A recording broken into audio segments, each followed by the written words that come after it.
Hello and welcome to my 3-litre HDI service video. First of all, today we're removing the fuel filter, and to do that you need to relieve the bleed nipple by loosening it there. Please be aware that it will go all down your arm, all the way down to your armpit, and cover you if you're not careful. As you can see, you lose quite a lot. And make sure you unplug the plug on the left hand side there, which I've done there. Then next you want to relieve the 4 Allen key nuts. They just come out of the body of the filter. And then you can use a flathead blade to pry the edges and drop the bottom of the filter off to reveal the filter itself. As you can see, it's quite fiddly. Bring it on down, pour the rest of your fuel out, and then there we are. That's an OE filter. I'm just really hoping it isn't the original, because that's not ideal. But it's pretty dirty, so let's get it replaced. Now remember, when you do this, you should have a seal in the pack, and the said seal I'll show you now. There it is. That's going to come off, and you want to replace that with a new one. It's very important with these because these are sat upside down basically under the car. If they aren't sealed properly, they will leak severely, so make sure you get that one out and get the new one in. So there we are, there's the fresh new one, ready to go straight on. For this service we're using MAL filters. And as you can see, I'm just getting the seal back around the outer housing so we can get that installed back on the car and get the filter in place. Make sure when you drop it over, you don't go down too far like I have, and make sure you get it in that slot right on the top edge of the bottom part of the filter housing. But there we are, all done and dusted. So straight back on, we're going to get that filter lined up underneath, and we're going to press it into position. It will basically click into place, and you'll lose probably about a centimetre of diameter from the filter as you push it up and in, like so. And then you just want to put the bottom base plate back onto the filter, plug it in, and then you should be good to go.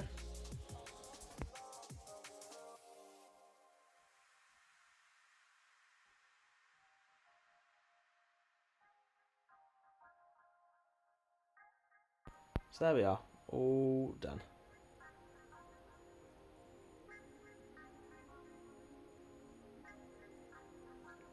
So make sure you cycle the ignition, and what I mean by this is turn the ignition on, let it sit for 30 seconds, turn it off, and repeat that 3 times.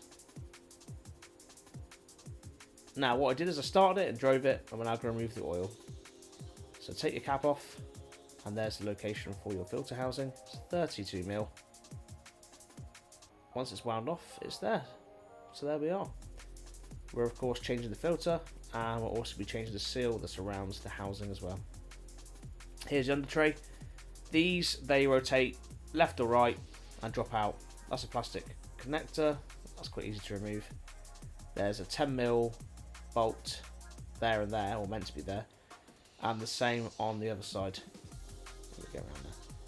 There's one there, one at the back in that little divot,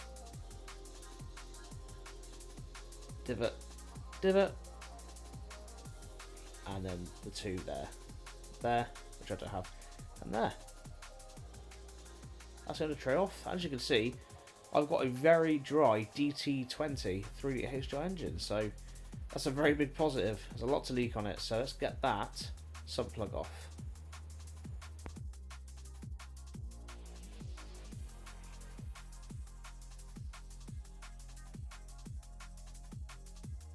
So the sub plug on mine was a 27mm, but of course bear in mind it can be a multitude of different sizes, so just be aware of that when you come to change it. It might not necessarily be a 27. So what we want to do with it, as always, is loosen it off and take the rest off by hand, so you can try and get it and pull it out of the way before all the oil comes out all over you. As you can see here, it wasn't too bad this time. Because it's pointing down, it's a quick drain, so you're going to get it on you. But it's pretty simple to do. That's it all changed. We're then going to jump into the interior, do the worst job of the service for this car already, in my opinion. So use a T20 to remove that piece of plastic with the screw there. The black under tray there, you can see for the footwell, there are 2 rotational tabs. You can see one on the screen there and one just off the screen to the left. So you rotate these round and it loosens the clip. You can pull it down, which you're going to see now, And then you can unclip the wire from the back of the LED lighting unit underneath there.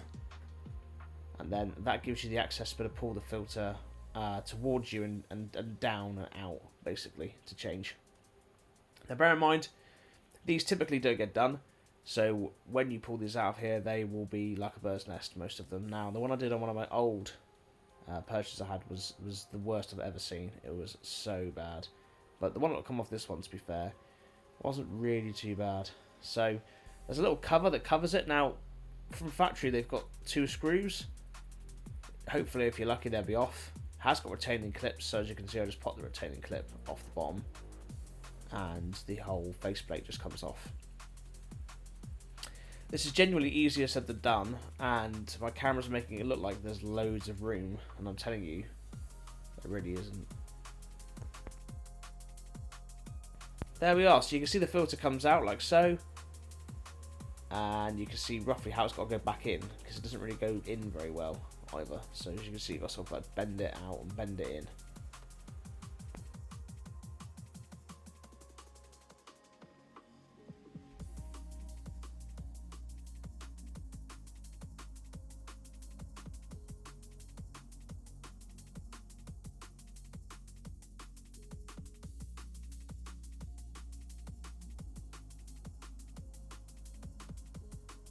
So thank you to car connoisseurs once again. They are providing me a Jetex performance filter for the 3 litre HDI. These are really, really uncommon to find, so I managed to source that from Spain.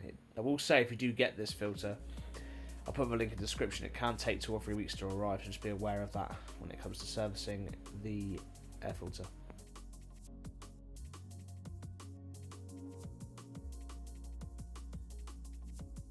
So what we're going to do first is we're going to remove the 2 hoses for the MAF sensors. So you've got one there and one on the other intake on the other side of the airbox. There's no particular order to do this in, but I typically do them first, because if you leave them in by mistake and you tug it too hard, you can damage them. So I do remove those first. Then I take the air hoses out, the 2 in the front, and then there's one singular one on the left hand side there. I'll just check it over, because I'm trying to remind myself of doing this, because it's been over a year since I've done one of these. So this is me just thinking, is there any more? But there isn't. That is the 3 removed.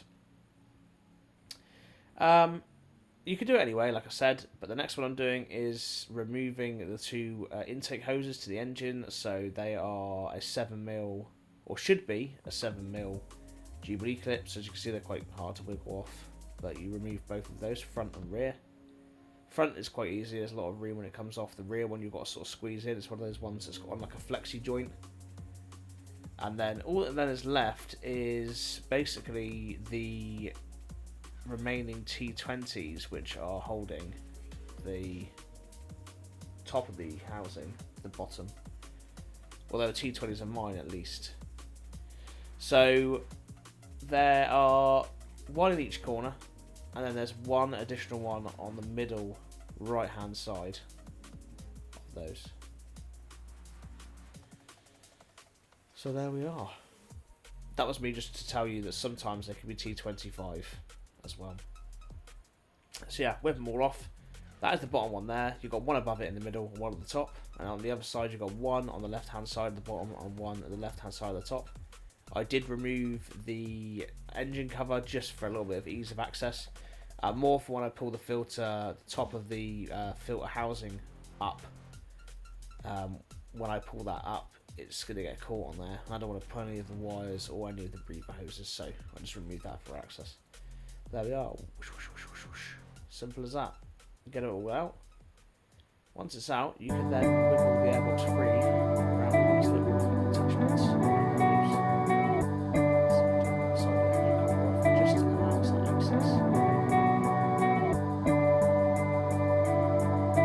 There we are.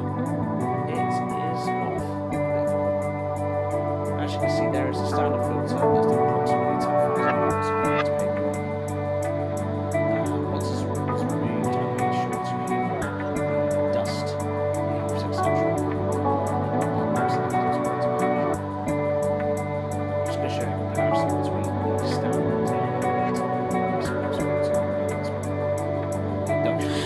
So yeah, I hoovered it out.